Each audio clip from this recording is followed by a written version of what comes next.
Assalamualaikum warahmatullahi wabarakatuh. Selamat pagi, tetap semangat, luar biasa. Semoga kalian dalam keadaan sehat walafiat. Sebelum memulai pelajaran, mari kita berdoa menurut agama dan kepercayaannya masing-masing. Doa dalam hati, mulai, selesai. Untuk PJJ kali ini yaitu tentang bab 3, yaitu tata peraturan perundang-undangan dalam sistem hukum nasional di Indonesia. Nah, yang pertama ada Undang-Undang Dasar 1945, ketetapan MPR, Undang-Undang Perpu, peraturan pemerintah, peraturan presiden, peraturan daerah provinsi, peraturan daerah kabupaten atau kota. Next.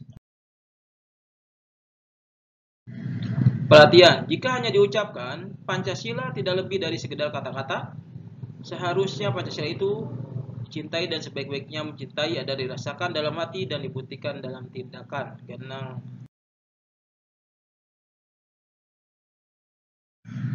Peta konsep. Yang pertama yaitu makna tata urutan peraturan perundang-undangan. 2. Proses pembentukan peraturan perundang-undangan. Ketaatan terhadap peraturan perundang-undangan.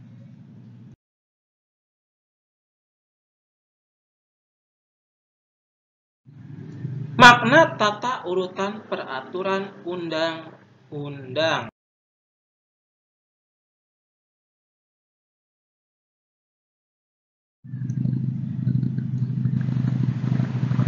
Nah, makna tata urutan perundang-undangan. Tata urutan perundang-undangan adalah suatu susunan yang terdiri dari atas aturan-aturan yang terhubung secara sistematis dan tidak bertentangan dengan satu dengan yang lainnya. Nah, secara hierarki, tata urutan perundang-undangan berdasarkan Undang-Undang Nomor 12 Tahun 2011. Yang pertama, Undang-Undang Dasar 1945, kedua, TAP MPR, ketiga, Undang-Undang, yang keempat, peraturan pemerintah pengganti undang-undang, yang ke-6, peraturan pemerintah, 7, peraturan presiden, 8, peraturan provinsi, yang ke-9 yaitu peraturan daerah, kabupaten atau kota. Nah, makna tata di dalam Kamus Besar Bahasa Indonesia adalah aturan. Biasanya dipakai dalam kata majemuk, kaidah aturan dan susunan, cara menyusun atau sistem. Peraturan perundang-undangan adalah semua peraturan tertulis yang memuat norma hukum yang mengikat secara umum dan dibentuk atau ditetapkan oleh lembaga negara atau pejabat yang berwenang melalui prosedur yang ditetapkan. Nah, adapun catatan penting, Pasal 1 ayat 2, kedaulatan berada di tangan rakyat dan dilaksanakan menurut Undang-Undang Dasar. Pasal 1 ayat 3, negara Indonesia adalah negara hukum.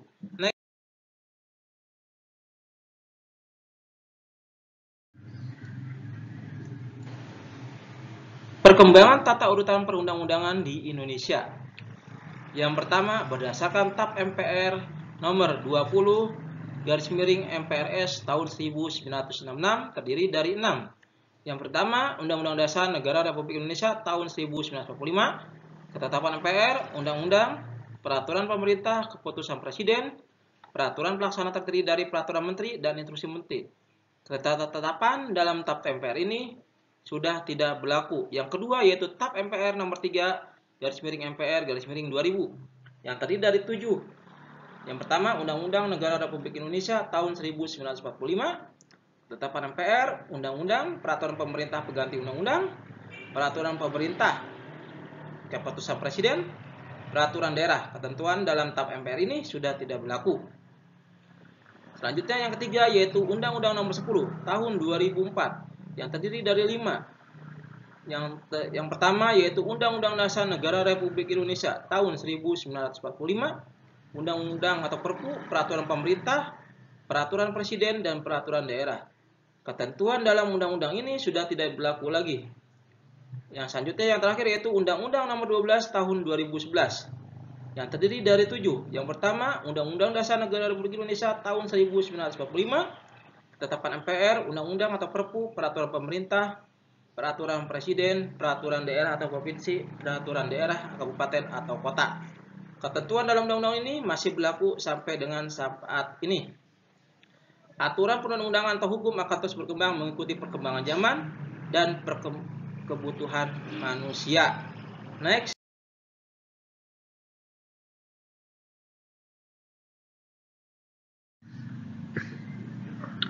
Penjelasan peraturan perundang-undangan di Indonesia. Penjelasan peraturan daerah, kabupaten atau kota. Peraturan daerah, perda, kabupaten atau kota adalah peraturan perundang-undangan yang dibentuk oleh Dewan Perwakilan Rakyat Daerah, kabupaten atau kota yang dipersetujui oleh bupati ataupun wali kota.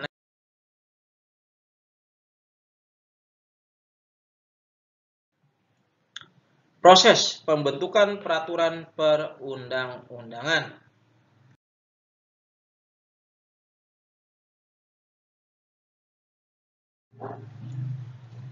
Pembentukan peraturan perundang-undangan secara umum. Pembentukan peraturan perundang-undangan memiliki beberapa proses yang diantaranya adalah perencanaan, penyusunan, pembahasan, pengesahan, dan dikeluarkannya perundang-undangan. Aspek pembentukan perundang-undangan secara umum ada aspek material atau isi substansial, aspek formal, kegiatan atau prosedural. Nah, asas-asas dalam pembentukan peraturan perundang-undangan ditegaskan dalam pasal 5 Undang-Undang Nomor 12 Tahun 2011 ada 7. Yang pertama, kejelasan tujuan, kelembagaan atau organ pembentuk yang tepat, sesuai antara jenis hierarki, materi, muatan, dapat dilaksanakan, kedaya gunaan dan kehasil gunaan, kejelasan rumusan, keterbukaan. Ditegaskan dalam pasal 6 bahwa materi muatan peraturan perundang-undangan harus mencerminkan asas ada 10. Yang pertama, pengayoman, kemanusiaan, kebangsaan, kekeluargaan, kenusantaraan, kebinekaan tunggal ikaan, keadilan, kesamaan kedudukan, ketertiban dan kepastian hukum, keseimbangan, keserasian dan keseratan. Catatan penting, segala peraturan perundang-undangan tidak mudah untuk dibuat dan tidak dijaga ataupun dirubah atau dihilangkan. Harus sesuai dengan prosedur, sesuai dengan aspek pembentukan dan dilakukan oleh lembaga yang berwenang. Dalam merubah undang-undang itu harus sesuai dengan lembaga yang berwenang, yaitu disetujui oleh MPR, DPR bersama Mahkamah Konstitusi dan Mahkamah Agung. Next.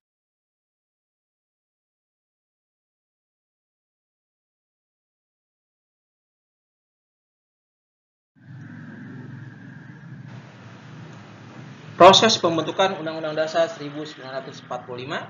Undang-Undang Dasar 1945 disusun pada saat sidang BPUPKI dan disahkan pada sidang PPKI.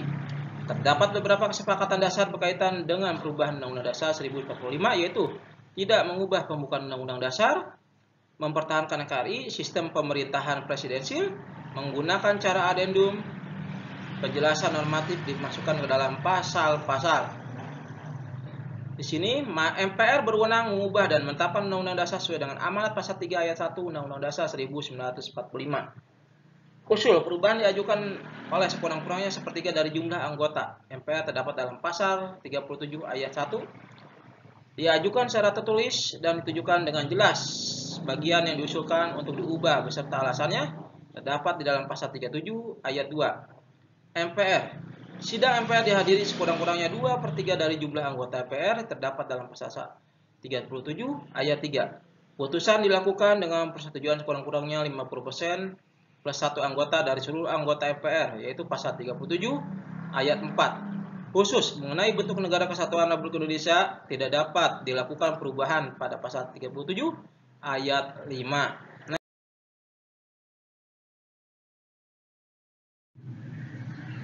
Proses pembentukan ketetapan MPR.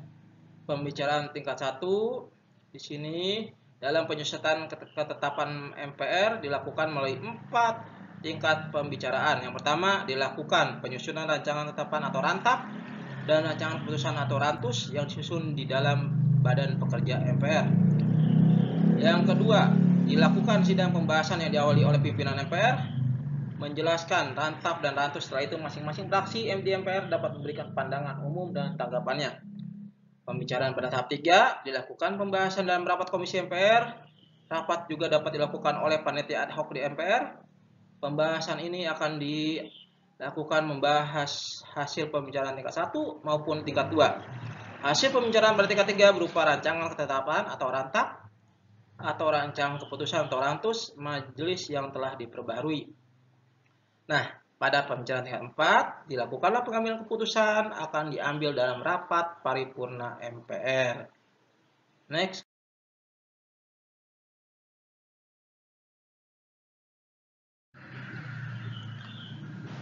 Proses pembentukan Undang-Undang Dasar dan Perpu atau Peraturan Pengganti Perundang-undangan. Proses pembentukan Perpu, Presiden berhak mengeluarkan Perpu dalam hal ihwal kepentingan yang memaksa. Ya, contohnya dalam peraturan COVID-19 ya. Seperti PPKM, lockdown dan sebagainya. Perpu harus mendapat persetujuan DPR dalam masa persidangan berikutnya. Apabila Perpu tidak mendapat persetujuan DPR, maka Perpu harus dicabut, dan apabila Perpu mendapat persetujuan DPR, Perpu ditetapkan menjadi undang-undang. Proses pembentukan undang-undang. Yang pertama melalui DPR. DPR memegang kekuasaan membentuk undang-undang dasar. Terdapat dalam pasal 20 ayat 1, anggota berhak mengajukan usul RUU pasal 21. RUU dibahas oleh DPR dan Presiden untuk mendapat persetujuan bersama, terdapat dalam pasal 20 ayat 2. Nah, di sini Presiden berhak mengajukan RUU yaitu dapat dalam pasal 5 ayat 1. Nah, dalam hal RUU tidak disahkan dalam waktu 30 hari, RUU tersebut sah menjadi undang-undang dan wajib diundangkan pada pasal 20 ayat 5. Mengesahkan undang-undang terdapat dalam pasal 20 ayat 4. Di sini apabila RUU ya bisa batal dan tidak dapat mencapai persetujuan bersama, maka tidak boleh diajukan lagi dalam persidangan pada masa itu. Terdapat di dalam pasal 20 ayat 3.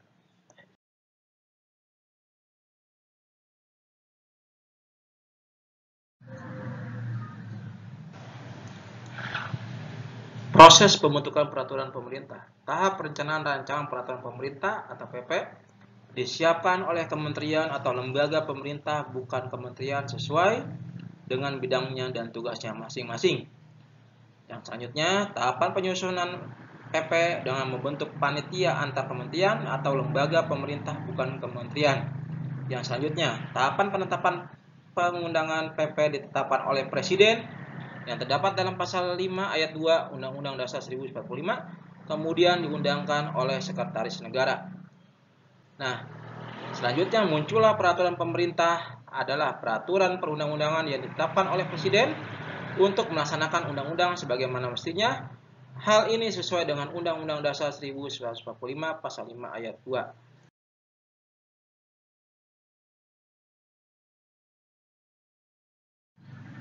Proses pembentukan peraturan Presiden. Peraturan Presiden adalah peraturan perundang-undangan yang ditetapkan oleh Presiden untuk menjalankan perintah peraturan perundang-undangan yang lebih tinggi atau dalam penyelenggaraan kekuasaan pemerintah. Jadi, peraturan Presiden ini dibuat dan dikeluarkan oleh Presiden. Adapun rinciannya, pembentukan panitia antar kementerian dan atau lembaga pemerintah non-kementerian oleh pengusul, maka terjadilah pengharmonisan, pembulatan, pemantapan konsepsi rancangan peraturan Presiden dikoordinasikan oleh menteri yang menyelenggarakan urusan pemerintah di bidang hukum, selanjutnya disahkan dan ditetapkan oleh Presiden.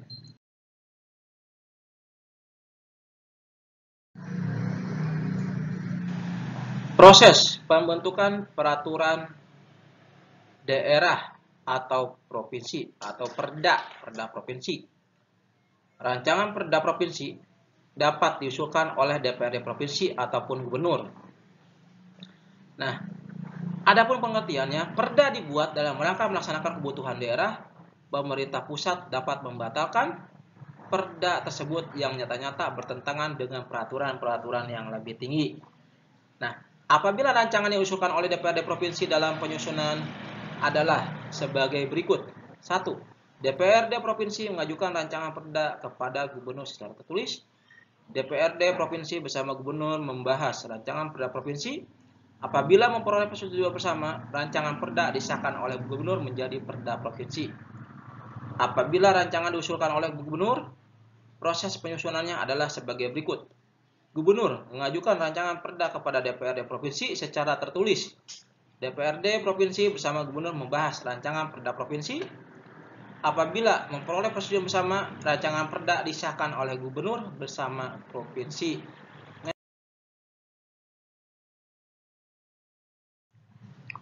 Proses pembentukan peraturan daerah, kabupaten atau kota, ya, yang dikenal dengan perda kabupaten atau kota. Peraturan daerah dibuat sesuai dengan kebutuhan sehingga dapat berbeda-beda antara satu daerah dengan daerah yang lainnya sesuai dengan otonomi daerah. Rancangan perda kabupaten atau kota dapat diusulkan oleh DPRD kabupaten kota atau bupati ataupun wali kota. Apabila rancangan diusulkan oleh DPRD kabupaten atau kota, proses penyusunan adalah sebagai berikut. DPRD kabupaten kota mengajukan rancangan perda kepada bupati atau wali kota secara tertulis. DPRD kabupaten kota bersama bupati wali kota membahas rancangan perda kabupaten kota. Apabila memperoleh persetujuan bersama, rancangan perda disahkan oleh bupati atau wali kota menjadi kabupaten atau kota. Apabila rancangan diusulkan oleh bupati atau wali kota, proses penyusunannya adalah sebagai berikut. Bupati atau wali kota mengajukan rancangan perda kepada DPRD kabupaten atau kota secara tertulis. Ya. DPRD kabupaten kota bersama bupati atau wali kota membahas rancangan perda atau kabupaten atau kota. Apabila memperoleh persetujuan bersama, rancangan perda disahkan oleh bupati atau kota menjadi perda kabupaten atau kota.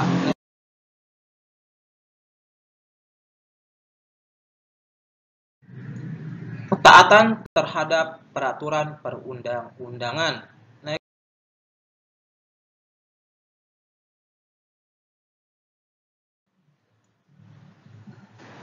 Sikap sesuai dengan peraturan perundang-undangan. Kepatuhan berarti sikap taat atau siap sedia. Melaksanakan aturan bersikap patuh akan membentuk perilaku disiplin. Kepatuhan terhadap peraturan perundang-undangan nasional berkaitan dengan terbentuknya kesadaran hukum. Bagi setiap warga negara, kesadaran hukum warga negara dapat diukur dari beberapa indikator sebagai berikut. Yang pertama, pengetahuan hukum. Seseorang mengetahui bahwa perilaku tertentu itu telah diatur oleh hukum. Peraturan hukum yang dimaksud di sini adalah hukum tertulis maupun hukum tidak tertulis. Pemahaman hukum. Seseorang warga masyarakat mempunyai pengetahuan dan pemahaman mengenai aturan-aturan tertentu. Sikap hukum. Seseorang mempunyai kecenderungan untuk mengadakan penilaian tertentu terhadap hukum. Yang terakhir yaitu pola perilaku hukum, di mana seseorang atau dalam suatu masyarakat warga negara harus berhak mematuhi peraturan yang berlaku. Next. Pelaksanaan kepatuhan terhadap peraturan perundang-undangan. Kepatuhan berarti sikap taat atau siap sedia melaksanakan aturan. Bersikap patuh akan membentuk perilaku disiplin. Tempat pelaksanaan kepatuhan perundang-undangan ada di lingkungan keluarga, sekolah, masyarakat, pekerjaan, lingkungan global, maupun lingkungan internet. Catatan penting, bangsa yang taat hukum memiliki peradaban yang tinggi. Sebaik-baiknya bangsa yang tertinggal peradabannya, rendah akan ketaatan hukumnya. Nah, untuk PJJ kali ini, anak-anak merangkum materinya bab 3 ini di buku catatan atau disimpan di file PC kalian sebagai bahan ujian PTS atau PAS. Rangkumannya dikirim boleh dalam bentuk WA ataupun Google Classroom. Rangkuman tersebut sebagai bahan ulangan harian. Terima kasih. Jangan lupa selalu membaca dan belajar. Wassalamualaikum warahmatullahi wabarakatuh.